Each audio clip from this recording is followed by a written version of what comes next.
ये अमन बेच देंगे और चमन बेच देंगे। अगर आपने ऐसे ही चरण चमुकम करना जारी रखा तो 24 के बाद में पूरा वतन बेच देंगे। कि अंधभक्त हैं कतार में, लगी है भारी भीड़ और तकलीफों से सज रही है भारत की तकदीर।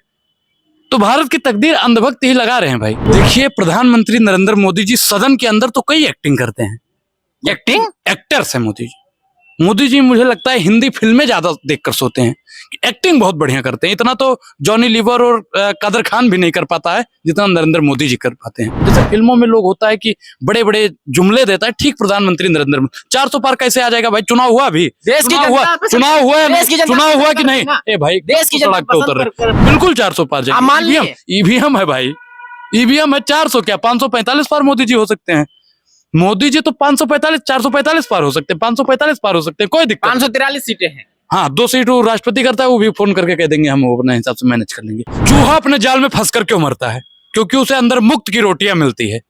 हमें साहब आपकी मुफ्त की रोटी नहीं चाहिए, हमको रोजगार दे दीजिए। जो पत्रकार कल तक विपक्ष की आवाज हुआ करता था, जनता की आवाज हुआ करता था, वो मोदी नामा लिखने का काम करता है और पूछता है कि मोदी जी आप आम काट के खाते हैं, चूस के खाते हैं? मोदी जी आप सिक्का रखते हैं कि नहीं रखते हैं? मोदी जी आप घड़ी कैसे बांधते हैं, बाल कहाँ कटवाते हैं, आपके चेहरे पर चमक कहाँ से आती है, फलाना ढिमकाना जैसे सवाल पूछने का काम करता है। वो पत्रकार नहीं, भारतीय जनता पार्टी का दलाल है। और दलाल पत्रकारों की 3 दवाई, जूता चप्पल और कुटाई। हमारे गोंडा से एक आदम गोडवी हुए थे, उन्होंने लिखा था कि उनकी फाइलों में गाँव का मौसम गुलाबी है, मगर ये आंकड़ा झूठा है, दावा भी किताबी है।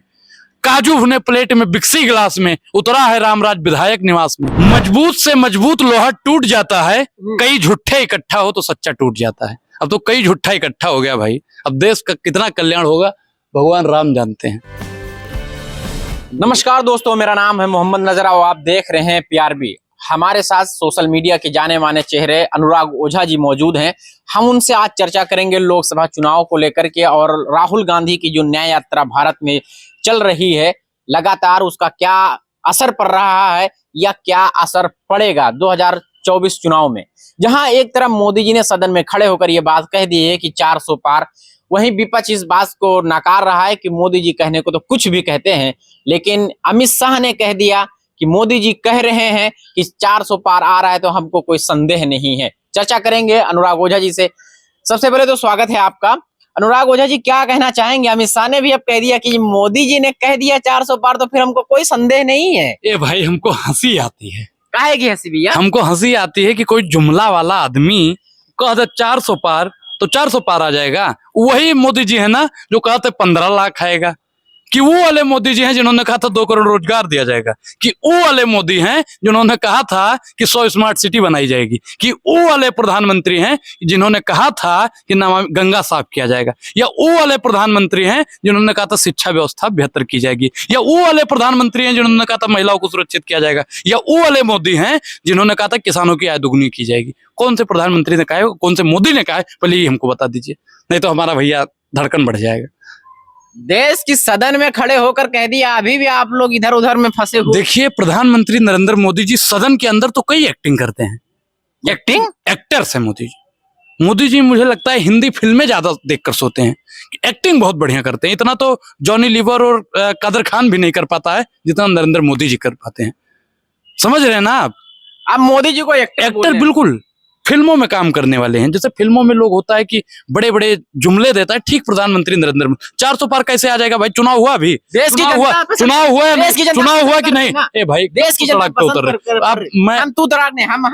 लोग जानता है अनुराग ओझा कैसा बोलता है। अनुराग ओझा कैसा बोलता है लोग जानता है। वो कायदे में रहोगे तो फायदे में रहोगे। इसमें फायदे बता तो रहा हूँ कि चुनाव होता है, ठीक, लोकतंत्र का एक मंदिर है जहाँ चुनाव होता है। जी जी, जनता उसमें बढ़ चढ़ कर भागीदारी लेती है। बिल्कुल, जनता तय करेगी कि कितना पार जाएगा, मोदी जी तय करेंगे। मोदी जी ने कैसे कह दिया? मतलब ईवीएम पे विश्वास है। ईवीएम पे विश्वास, बिल्कुल। आप ईवीएम जनता के सामने बहुत बड़ा पहले ही उन्होंने मैसेज दे दिया गया है कि 400 पार, 400 पार मतलब 400 पार, बिल्कुल 400 पार, बिल्कुल 400, बिल्कुल 400 पार मोदी जी जाएंगे, बिल्कुल 400 पार जाएंगे। ईवीएम है भाई, ईवीएम है। 400 क्या 545 पार मोदी जी हो सकते हैं। मोदी जी तो 545 445 पार हो सकते हैं, 545 पार हो सकते हैं, कोई दिक्कत। 543 सीटें हैं। हाँ, 2 सीट वो राष्ट्रपति करता है, वो भी फोन करके कह देंगे हम अपने हिसाब से मैनेज कर लेंगे। भैया आप एक चीज बताइए कि प्रधानमंत्री नरेंद्र मोदी जी के पास में ईडी है, सीबीआई है, ईवीएम है, मीडिया है, सब कुछ चकाचक है। मोदी जी बड़े किस्मत वाले हैं भाई। मोदी जी जैसी किस्मत हो जाए, सिर्फ 1 महीने के लिए जितनी भी मीडिया है ना अनुराग ओझा के हाथों में आ जाए, ईडी सीबीआई सिर्फ 2 घंटे के लिए आ जाए, क्या करेंगे गांव आप? का गुड़गांव बना देंगे भाई। आप समझिएगा, इतना विकास हो जाएगा। विकास हो, क्योंकि 2 जितना घंटे में आप क्या विकास करेंगे? बना के देख लीजिए भाई, देखिए एक बार देखिए। उसको सुनिए, मोदी जी थोड़ी चला रहे हैं, देश की संस्था है। देखिए, देश की का संस्था पे वो देश अपने हिसाब से वो लोग काम कर रहे आपने हैं। देश की संस्था बताई उसे, ठीक। हाँ अभी आपने बताया था कि सदन के अंदर मोदी जी बोले थे 400 पार। हाँ मोदी जी सदन के अंदर ही भी बोले थे कि जो जनता नहीं कर पाई वो ईडी और सीबीआई ने कर दिखाया। भाइयों बहनों, भ्रष्टाचारियों पे कार्रवाई की बात हुई थी। अच्छा, भ्रष्टाचारियों पर अगर कार्रवाई होती है तो भ्रष्टाचारियों पे कार्रवाई नहीं होनी चाहिए। बिल्कुल होनी चाहिए। भ्रष्टाचारी अगर आप भी हैं तो आप पे भी कार्रवाई होनी चाहिए। मैं कह रहा हूं कि अगर मोदी जी भ्रष्टाचारियों पे कार्रवाई करते हैं तो मैं कहता हूं कि जो 400 रुपए का सिलेंडर था जिसने भी 1100 पे पहुंचाया है उस पर कार्रवाई होनी चाहिए। 50-55 वाला डीजल पेट्रोल जिसने 100 रुपए पार करवाया है उस पर भी कार्रवाई होनी चाहिए। अगर कार्रवाई होती है भ्रष्टाचारियों पे तो करवाइए भाई, कोई मना कर रहा है कार्रवाई करवाने से? तो जब देश में आप महंगाई को लेकर के मोदी जी पे कटाक्ष कर रहे हैं कि पेट्रोल देश में इतना, महंगाई नहीं है भाई, महंगाई नहीं है देश में, सब कुछ चल रहा है। लेकिन आप मजदूरी बढ़ी है इसकी बात नहीं करते हैं। किसकी मजदूरी? लोग कहते हाँ, हैं आपकी बढ़ी होगी, आपकी मजदूरी बढ़ बढ़ी गई है। होगी, आपकी बढ़ गई होगी भाई। ये कुल समय है मोदी जी का चरण चंबुकम करते हैं, मोदी नामा पढ़ने का काम करते हैं। आपके जो पुरखे थे वो माफीनामा लिखने का काम करते थे, तो जो उनके पुरखे थे वो माफीनामा लिखते थे और आप मोदी नामा लिख रहे हैं। हम मोदी नाम नहीं, हम तो आपसे देश का सवाल पूछ रहे हैं। दुर्भाग्य। हम तो कौन सा सवाल हम तो जो जनता के जनता जो मोदी जी के लिए कहती है, मैं उस सवाल का सिर्फ आपसे जवाब जानना चाहता हूँ। देखिए, ये हमारा ओपिनियन नहीं है अभी। मैं जनता नहीं हूँ, मैं मंगल ग्रह से आया हूँ, मैं चौथी के चांद से आया हूँ। लेकिन आज मैं चौथी के चांद से आया हूँ। एक जो ऐसी पूछ रहा जनता हूं, आप खड़ी है उसका जो जवाब मोदी जी दीजिए। के समर्थन में लंबी मोदी जी कतार है। देखिए, मोदी जी के समर्थन में अंधभक्त होंगे भाई। मनोज तिवारी ने एक बात बोली थी कि अंधभक्त हैं कतार में, लगी है भारी भीड़ और तकलीफों से सज रही है भारत की तकदीर। तो भारत की तकदीर अंधभक्त ही लगा रहे हैं भाई। जब आप इतना सब कुछ मोदी जी को उनकी नाकामियां गिना रहे हो, इनकी मैं जनता उपलब्धियां जानूंगी कुछ है नहीं, फिर आप ये आप लोग उपलब्धि लगातार गिनाइए। 5 उपलब्धि आप गिनाइए। लगा 5 उपलब्धि। 80 करोड़ लोगों को राशन देना, एक चीज बताइए, शौचालय सुनिए, मोदी जी सुनिए ने भाई। दिया। राशन पे रोकिए पहले। हाँ, चूहा अपने जाल में फंस कर क्यों मरता है? क्योंकि उसे अंदर मुफ्त की रोटियां मिलती है। हमें साहब आपकी मुफ्त की रोटी नहीं चाहिए, हमको रोजगार दे दीजिए, हम शिक्षा भी ले लेंगे और रोजगार भी राशन भी ले लेंगे। ये सरकार रोजगार नहीं देना चाहती है, शिक्षा नहीं देना चाहती है। आपने बात किया शौचालय की, प्रधानमंत्री नरेंद्र मोदी जी का बयान है कि न खाऊंगा न खाने दूंगा। ये स्वच्छता अभियान का एक मिशन है। अरे सुनिए महाराज, आप कहाँ लेके जा रहे हैं मैं जो कह रहा हूँ आप सुनिए उसको। हाँ जी जी बोलिए। उन्होंने कहा ना खाऊंगा ना खाने दूंगा। जब आप खाओगे नहीं, खाने नहीं दोगे तो शौचालय का क्या काम है? तीसरा काम गिनवाइए। वो तो भ्रष्टाचारियों की लाइन ले था। सुनाइए भाई, आप मुझको तीसरा काम गिनवाइए। 2 में तो फेल हो गए, आप 5 काम नहीं गिनवा सकते हो। ये आपका जमीर और अस्तित्व बचा है। अगर कोई बच्चा आपसे आ जाए और विपक्ष की आवाज बन के, आप लोग 5 मिनट उसका इंटरव्यू नहीं कर सकते हो, क्योंकि आप लोगों ने अपने स्वाभिमान, आत्मसम्मान और देश के संविधान से, सुनिए, आपने देश के संविधान से भी समझौता कर देने का काम किया है। देश में आपको विकास मुझे मोदी जी शर्म आती है, मोदी जी का मुझे शर्म आती है कि आप लोगों को पत्रकार, मोदी जी का तो आप विकास नहीं दिखा। गिनवाइए भाई, मोदी जी का आपको विकास गिनवा दीजिए। विनाश तो अनुराग नहीं ओझा गिनवाऊंगा। को मोदी जी का विकास नहीं अरे दिखा। भैया, मैं विनाश हजारों गिनवा दूंगा, तुम विकास 5 नहीं गिनवा पाए हो। ये देश का दुर्भाग्य। आप और मैंने जब से सत्यपाल मलिक का इंटरव्यू राहुल गांधी जी को लेते देख लिया, तब से मुझे पत्रकार के ऊपर से विश्वास उठ गया कि जो पत्रकार कल तक विपक्ष की आवाज हुआ करता था, जनता की आवाज हुआ करता था, वो मोदी नामा लिखने का काम करता है और पूछता है कि मोदी जी आप आम काट के खाते हैं, चूस के खाते हैं? मोदी जी आप सिक्का रखते हैं कि नहीं रखते हैं? मोदी जी आप घड़ी कैसे बांधते हैं, बाल कहाँ कटवाते हैं, आपके चेहरे पर चमक कहाँ से आती है, फलाना ढिमकाना जैसा सवाल पूछने का काम करता है। वो पत्रकार नहीं, भारतीय जनता पार्टी का दलाल है। और दलाल पत्रकारों की 3 दवाई, जूता चप्पल और कुटाई। आप गोदी मीडिया को खूब लताड़ रहे हैं। नहीं, गोदी मीडिया, अगर आप भी उसी श्रेणी में, सवाल आपकी भी उसी श्रेणी वाला है। नहीं, हमारे डिजिटल मीडिया है। हम तो सुनिए भाई, जो सोशल मीडिया है, सुनिए भाई, जो सोशल मीडिया है वही सच्चा मीडिया है। लेकिन सोशल मीडिया भी कहीं ना कहीं मोदी नामा पढ़ने का काम करता है। लेकिन सवाल ये उठ रहा है कि जब इतनी सब कुछ है तो देश में लगातार चुनाव विपक्ष हारते हारते जा रहा है। क्या कमी है जो चुनाव फेस नहीं कर पा रहा है, मोदी जी के सामने टिक नहीं पा रहे हैं? देखिए, मोदी जी के सामने कोई नहीं टिक पाएगा भाई। मोदी जी के सामने कोई नहीं टिक पाएगा। पूछे कैसे? कैसे? क्योंकि मोदी जी ने हर चीज पर एक लगाम लगा रखी है। ये आपके हाथ में माइक है, लेकिन आप पत्रकार वाला सवाल नहीं पूछ सकते हैं, ये आपके ऊपर लगाम है। जनता गरीब जनता पिसी जा रही है, लेकिन वो भी अगर सवाल पूछ ले तो उसके ऊपर भी डर होता है कि कहीं विधायक मुकदमा न लिखा दे, ग्राम प्रधान मुकदमा न लिखा दे। लोगों के अंदर एक डर का माहौल बना दिया गया है। क्या लोग ओझा के अनुसार लोकतंत्र खत्म हो रहा है? बिल्कुल लोकतंत्र खतरे में है। आपने वीडियो भी, ध्रुव राठी की वीडियो कितना वायरल हो रही थी, आपने देखा होगा कि लोकतंत्र को किस प्रकार से खतरे में डाल। डेमोक्रेसी तो है, डेमोक्रेसी तो है, लेकिन सिर्फ फाइलों में। हमारे गोंडा से एक आदम गोडवी हुए थे, उन्होंने लिखा था कि उनकी फाइलों में गांव का मौसम गुलाबी है, मगर ये आंकड़ा झूठा है, दावा भी किताबी है। काजू भुने प्लेट में, बिक्सी गिलास में, उतरा है रामराज विधायक निवास में। सिर्फ इनके जो नेता हैं, विधायक हैं, मंत्री हैं, वही इस सरकार में चंगा है। गरीब गरीब होता जा रहा है, अमीर अमीर होता जा रहा है, युवा लाठी खाता जा रहा है, मोदिया मशरूम खाता जा रहा है। ये लेकिन मोदी जी कह रहे हैं कि हमने 25 करोड़ लोगों को गरीबी से बाहर निकाला है। मोदी जी ने किसको गरीब क्या दिया है? मोदी जी ने देशवासियों को 25 करोड़ लोग गरीबी से बाहर आए हैं। कैसे आए हैं भाई? आप एक चीज बताइए ना, पक्का मकान इन्होंने जो वादा किया था कि हर गरीब पे घर पे पक्का मकान होगा, छप्पर पे पक्का मकान होगा। आप भी अभी भी गांव में हमारे चलिए, हम आपको दिखाएंगे। आइए महसूस करिए जिंदगी की ताप को, मैं ले चलूंगा गरीबों की गली तक आपको। साहब गरीबी आपने देखी नहीं है। आप क्या है, जेब में हाथ डाल के आए ठेठ से, अमित शाह जी वो 500 रुपए लगा दीजिए थोड़ा।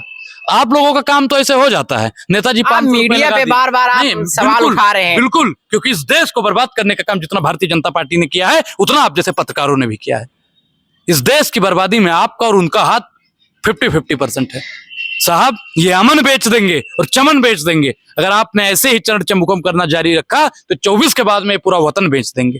मोदी जी बड़े बड़े फैसले लेने जा रहे हैं। आप देश कौन सा फैसला लेंगे भाई? कौन सा मोदी जी अपने तीसरे टर्म में बड़े बड़े फैसले लेने जा रहे हैं। तीसरा टर्म प्रधानमंत्री ने कहा है चाय भी तीसरी बार गर्म करके पीजिएगा ना साहब, वो भी जहर बन जाएगी। तो तीसरी बार इनकी सरकार आने नहीं वाली है, आने वाली नहीं है। बिल्कुल। आपको क्या लगता है क्या बीजेपी कितने सीटों पे इस बार? बीजेपी इस बार 150 से 100 के बीच में रहेगी, अगर वास्तविक में ईमानदारी से चुनाव होता है।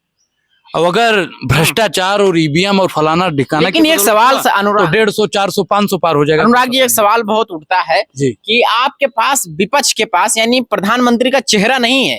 अनुराग चुनाव लड़ा, खुद एक चेहरा, चुनाव तो लड़ रहे हैं। अनुराग ओझा का क्या होगा? अनुराग ओझा का कौन प्रधानमंत्री बनाएगा? अनुराग ओझा देश का नहीं है, अनुराग ओझा इस देश का नहीं है। नहीं, देश के तो फिर हैं आप। अब प्रधानमंत्री बनने के लिए जो योग्यताएं चाहिए हम में है भाई। तो आपको विपक्ष आपका प्रधानमंत्री बिल्कुल बनाएगा? बिल्कुल प्रधानमंत्री बनने की योग्यता है। आप भी एक प्रधानमंत्री बनने की योग्यता रखते हैं, लेकिन भैया फर्जी डिग्री वाले को और फर्जी बोलने वाले को और फर्जी में विदेश यात्रा करने वाले को, फर्जी में मशरूम खाने वाले को और फर्जी में झूठा झूठा वादा देने वाले को अब 24 में जनता नहीं स्वीकार करेगी। नहीं स्वीकार करेगी मतलब नहीं स्वीकार करेगी। अभी बिहार में जो कुछ चल रहा है उथल पुथल, आपने तो बीच में सब कुछ देखा, पूरा देश दुनिया ने देखा। लेकिन नीतीश जी ने अब गारंटी दे दी है मोदी को, मोदी जी को, यानी कि गारंटी दे दी है कि अब वो उन्हीं के साथ में रहेंगे, कभी इधर उधर नहीं है। क्या कहना चाहेंगे? एक बार बताएं, नीतीश चच्चा तो बहुत बढ़िया आदमी है। नीतीश चच्चा पहले आए तो आई लव यू, क्योंकि आप जहां देखते हैं तवा परात और वहीं बिताते हैं सारी रात। नीतीश कुमार अपने बात की गारंटी ले लें। नीतीश कुमार का आपको वाला याद होगा ना, मिट्टी में मिल जाएंगे लेकिन उनके साथ नहीं जाएंगे। मिट्टी में मर जाना कबूल है मगर उनके साथ जाना कबूल नहीं है। ये सब कौन बोला था भाई? अनुराग ओझा बोला था, नीतीश कुमार बोला था? आप बोल दीजिए। नीतीश जी का ही बयान है। नीतीश जी का ही बयान है। बताइए नीतीश जी अपने ही बयानों पर नहीं टिके। दे दी है ना आप मोदी जी। अरे भाई गारंटी वो भी थी, गारंटी वो भी थी। हाँ। और मोदी के आगे मोदी हो सकता है प्रॉमिस कर दिए हो, वादा कर दिए हो। मजबूत से मजबूत लोहा टूट जाता है, कई झूठे इकट्ठा हो तो सच्चा टूट जाता है। अब तो कई झूठा इकट्ठा हो गया भाई। अब देश का कितना कल्याण होगा भगवान राम जानते हैं। अच्छा, आप लोग इंडिया गठबंधन, जो विपक्ष इंडिया गठबंधन बनाया था, उसका धीरे धीरे कमजोर होता गया है। कमजोर नहीं होगा, कमजोर हो गया। देखिए इंडिया कभी नहीं कमजोर। आपने इंडिया का नाम लिया। नहीं, हमने इंडिया अलायंस, इंडिया गठबंधन कहा है। उसका इंडिया देखिए, इंडिया शुरू से नहीं मुराद है। इंडिया मजबूत था, मजबूत है और मजबूत रहेगा। सुनिए, चले गए। मैं एक चीज आपको बता दूं कि गोजर, एक गोजर होता है गांव में, कहते हैं गोजर। अगर जिसके 100 पैर होते हैं, उसका एक पैर टूट जाए तो विकलांग नहीं होता है। तो नीतीश कुमार के जाने से, जयंत चौधरी के जाने से अलायंस बहुत मजबूत हुआ है, क्योंकि इन लोगों का कोई अस्तित्व नहीं था, कोई जमीर नहीं था, कब कहां कैसे पलट जाएं कोई पता नहीं था। तो आपको लगता नहीं कि बिहार में नीतीश कुमार के जाने से आप करीब 40% आज का जो इमेज है इंडिया अलायंस का कमजोर पड़ा है? मैं एक चीज आपको बताऊं, तेजस्वी बाबू मजबूत हुए हैं, इंडिया अलायंस मजबूत हुआ है और लड़ेगा भारत, जीतेगा इंडिया, जुड़ेगा भारत, जीतेगा। अभी भी आप लोग को लग रहा है कि भारत जीतेगा? अरे भाई हम आप लोगों की तरह झूठा थोड़ी हैं, हम लोग गर्व से कहते हैं कि हम लोग लड़ेंगे और जीतेंगे।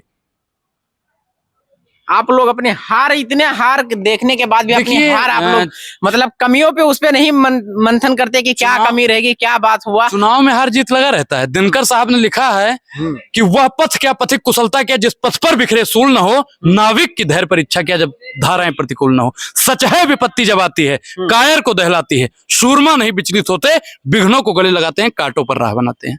तो हम लोग लड़ेंगे और जीतेंगे, जनता जनार्दन पर हमको विश्वास है। एक लास्ट अंतिम सवाल के बाद हम खत्म करेंगे जी। कांग्रेस यानी कि राहुल गांधी पूरे इस देश में इस समय लोकप्रियता बन चुके हैं, बहुत बड़े नेता बन चुके हैं इस समय, कोई दो राय नहीं।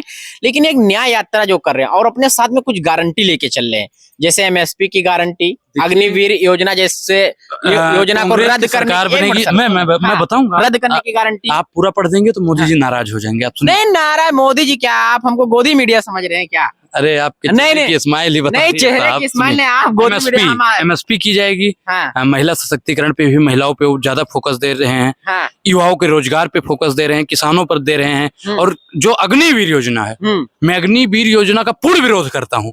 लेकिन लोग ये कह रहे हैं, एक मिनट सुनिए, एक मिनट, अरे भाई सुनिए तो, सुन लीजिए आप। हाँ। प्रधानमंत्री बनेगा 5 साल के लिए और गरीब किसान का बेटा अग्निवीर में जाएगा 4 साल के लिए, बेईमानी है कि नहीं है? लेकिन लोग ये कह रहे हैं, सवाल लेकिन कि अगर देश का सेवा करने का आदमी को तो 6 महीने का मौका मिले तो बहुत है। देखिए उसके बाद 4 साल के बाद भी आपको सरकार कई लाख रुपया, 20-25 लाख रुपया के, और शहीद का दर्जा क्यों नहीं दे रही है भाई? शहीद का दर्जा क्यों नहीं दे रही है? कोई पेंशन नहीं दे रही है। ये एक प्राइवेट किया जा रहा है हर चीज को। अगर ये प्राइवेट कर देंगे, जब नहीं रहेगा एयर इंडिया तो क्या करेंगे ज्योतिराज सिंधिया? जब रेलवे नहीं रहेगा तो रेलवे मिनिस्टर्स का धंधा बजाएंगे। जब शिक्षा नहीं रहेगी, शिक्षा बेच दी जाएगी तो धर्मेंद्र प्रधान जी झुनझुना बजाएंगे। आप बताइए कि देश को कहां मोड़ा जा रहा है? जो सुनिए भाई, आप लोगों को इसलिए पत्रकारिता पढ़ाया गया था कि आप लोग एक देश को नई दिशा देंगे। अब आप हमको तो ना कहें अनुराग, आप हमको अगर समझाएंगे तो फिर आप हमारे सवालों का जवाब दें। देखिए हमारे गुरुजी कहा करते थे, आपने समझाने वाली बात की, हमारे गुरुजी कहा करते थे, समझे तो समझाए दे और बताए दे ठोर, ना समझे तो ठीक है 2 धक्का दे दे और ठीक है भाई। लेकिन एक कि क्या एमएसपी की गारंटी, अग्निवीर जैसे योजना को रद्द करने की जो अपने साथ गारंटी राहुल गांधी लेके चल रहे हैं, तो क्या इस योजना पे, क्या इस राहुल गांधी के इस वादे पे देश की जनता विश्वास करेगी? लोकसभा में क्या इस पर मत होगा इस मुद्दे? बिल्कुल बिल्कुल। युवा को क्या चाहिए आज की डेट में? अच्छी युवा को तो राम मंदिर चाहिए था, लोग कहते थे राम मंदिर बन गया, बहुत कुछ है। वो भाजपा वाला कहता है, देश के युवा को आज क्या चाहिए? अच्छी शिक्षा चाहिए, अच्छा रोजगार चाहिए, जो भाजपा कभी नहीं दे सकती। उसे देने का अगर कोई काम करेगा तो इंडिया अलायंस करेगा। किसानों को क्या चाहिए? एमएसपी चाहिए। अरे वो आपसे आपका हेलीकॉप्टर थोड़ी मांग रहे हैं मोदी जी, वो एमएसपी ही मांग रहे हैं। महिलाओं को क्या चाहिए? वो सुरक्षित रहें। वो स्मृति ईरानी जी का पद थोड़ी मांग रही हैं। देश की पहलवानों को क्या चाहिए? उनको हक अधिकार मिल जाए। वो कुश्ती संघ का अध्यक्ष थोड़ा बनना चाहती हैं। तो देश की हालातों को समझिए और देश का जो वास्तविक मुद्दा है उस पर बात कीजिए। धन्यवाद। ठीक। तो दोस्तों हमारे साथ है अनुराग ओझा जी। देखा कि किस तरह से लोकसभा चुनाव को लेकर राहुल गांधी के एमएसपी और युवाओं के जो बेरोजगारी है और अग्निवीर जैसी योजना, इन सब मुद्दों पे अपनी बात रखी है। आप इन सब के बारे में क्या सोचते हैं? कमेंट करके आप लोग हमें जरूर बताएं और वीडियो पसंद आई तो लाइक शेयर जरूर करें। धन्यवाद।